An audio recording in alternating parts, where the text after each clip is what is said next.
about social invisibility of refugees, American smugglers.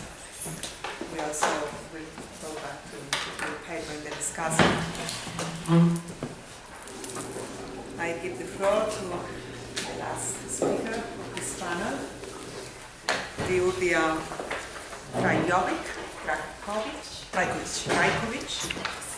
who has a wonderful Spanish, but we use English to read her paper. Thank you. The title of the paper is Limits of Subject, Non-historicism, and Powerless Freedom of Literature Gifts of Argentine Djurdja.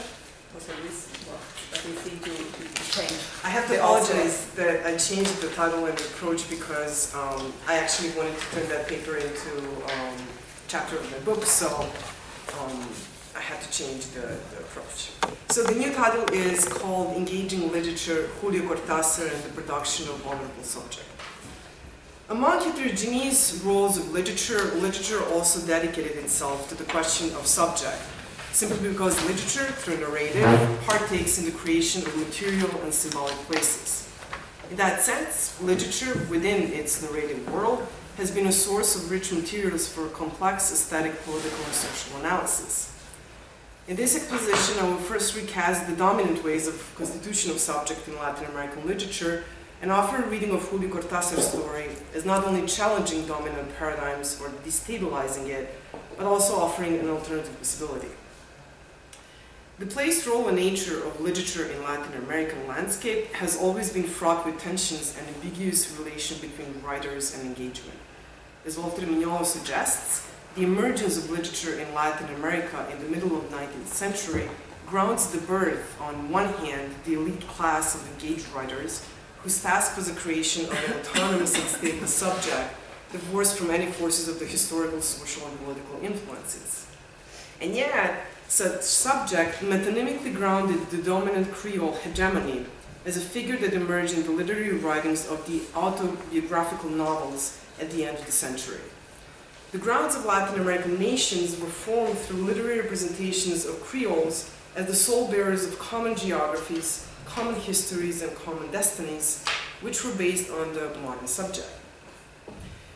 Post-colonial and subaltern literature, which emerges at the beginning of the 20th century, set itself the task of destabilizing the impulse of homogeneity that was at the heart of literature while exposing the heterogeneity of Latin America.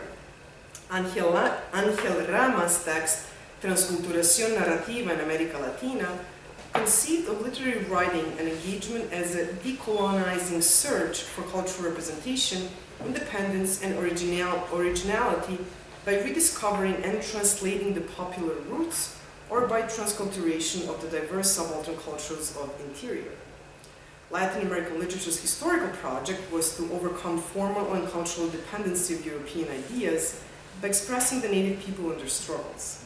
In this sense, magical realism, with its formal inventions, non-linear narrative, stylistic innovation, explosion of signifier, was an emblem of conceiving the post-colonial difference in terms of the relentless interruption and disruption of the autonomous subject in order to unconceive what was previously excluded, the magical nature of Latin America resistant to European modernity, and the differential and plural subject called mestizo, who is located in all social classes and who is ethnoculturally differentiated by his or her mixing. The historical task of literature and engagement was then conceived as giving voice to the plural subject and maintaining the post-colonial difference. It could be said that the history of Latin American literature is the history of violence between an autonomous subject and the plural subject of mestizaje. Both conceptions of literature, engagement, and cultural production of subject simply reproduce the logic they seek to overcome by positing either autonomous subject or plural subject as the name for the whole, as a literary figure of allegory of Latin America, as the name for everyone and everything, and as the name that conditions the fundamental and absolute homogeneity of community. Both logics shape the same ground of exclusion, as well as that of heroism, property, and purity. Julio Cortázar's story Axolotl takes an exception to such an understanding of literature, engagement, and cultural production. For Cortázar, the true task of literature is the invention of relationality of beings. Cortázar's story seeks to narrate the post-national Latin America as crisscrossing worlds, pre-Hispanic, European, indigenous, is always already contaminated space, and it wishes to supplement that world with vulnerable subject. His story constructs itself on the limits between knowledge and experience, a limit conjoining two complementary, intertwined, and yet distinct historical bodies. To read these marginal figures beyond the counter-humanitarian figures is to read them beyond the classical and traditional role of post-literature. Axolotl illustrates this paradoxical encounter. The story shifts from present to past. The nameless man in Paris goes to the aquarium, who becomes obsessed with certain salamander axolotl that he observes daily at the zoo. Eventually, he himself turns into axolotl, an animal from the lost Aztec world, a creature that occupies no place, a narrative on non-place. The nameless man insists on the absolute lack of similarity and refuses easy analogies, and yet insists on the likeness by being unlike, by difference that lies at the heart of their relation. He must surrender his position as a subject observer and become an axolotl himself. Responding to the call of the creature, he moves to the other side, and yet his obsessive observations and encounter with axolotl yields none of desired knowledge. I quote, "Only one thing was strange, to go on thinking as usual, to know. I was axolotl, and now I knew instantly that no understanding was possible.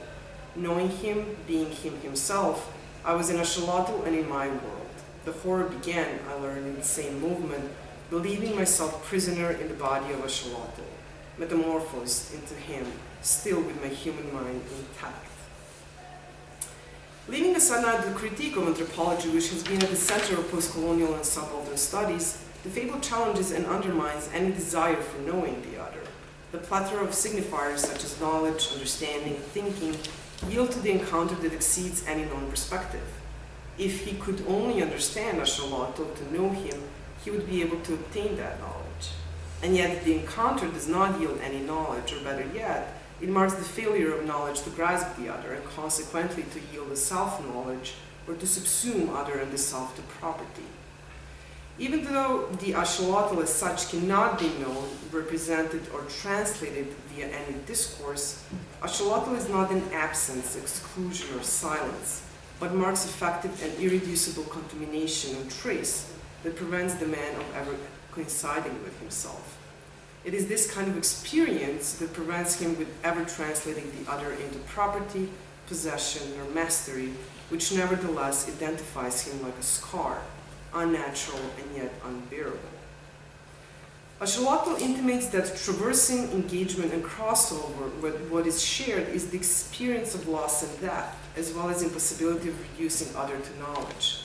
Cortázar's articulation is that of relation, the common border that marks the crossing of one world into another, of never-ceasing encounter which the modernity wanted to dispense with once and for all.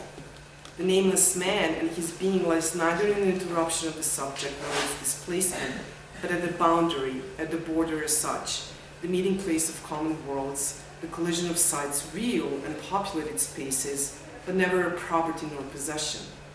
It lies as an exposure to the other who at every moment exposed vulnerable contingent could take the place of a nameless man, here, now, always.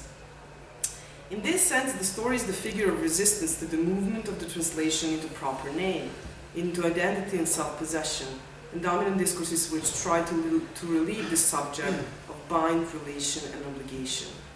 The issue arises here where what a nameless man owes to axolotl is responsibility and debt that he cannot fulfill, but to which he owes his existence and responsibility. The creature, a terrible witness, recalls a haunting that the nameless man can no longer ignore.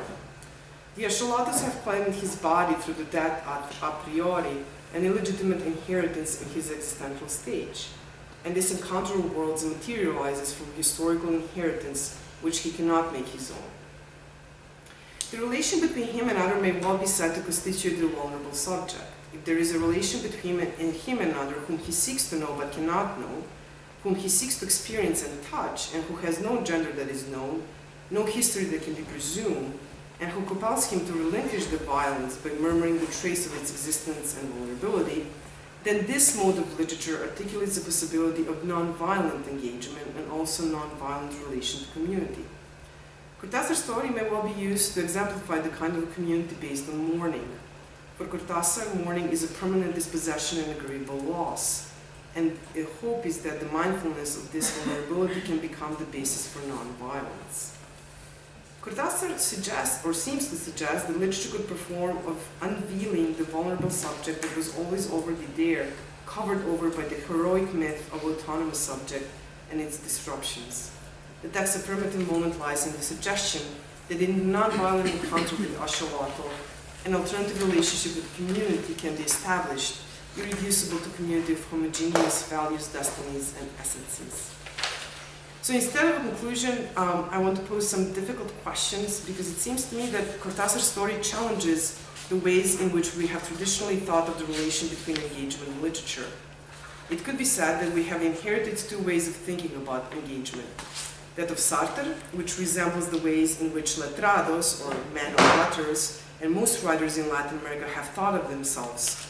The writer had two roles: to write an existential text as a demand for change, and to use the words as weapons against the system. And Adorno's, who has insisted on the paradoxes of autonomous art. In Marxist frame, Adorno advocates the aesthetic approach to both Beckett and Kafka, who by way of an aesthetic form did not necessarily demand change, but that their works of art compelled change in attitude, that is, via the aesthetic experience. So the question is, how should we think a text such as Cortázar in relation to these two logics? It is obvious that his text is not political in a traditional sense, and yet it does open itself to thinking literary politics otherwise. Is the invention or form of relation with the other also a form of engagement? If so, in what ways does this story, which is itself not exemplary, there are others, could be said to contribute to our understanding of engaged literature? Or alternatively, is Cortázar's invention simply a form of passive engagement and resistance? So I will open this for discussion. Thank you.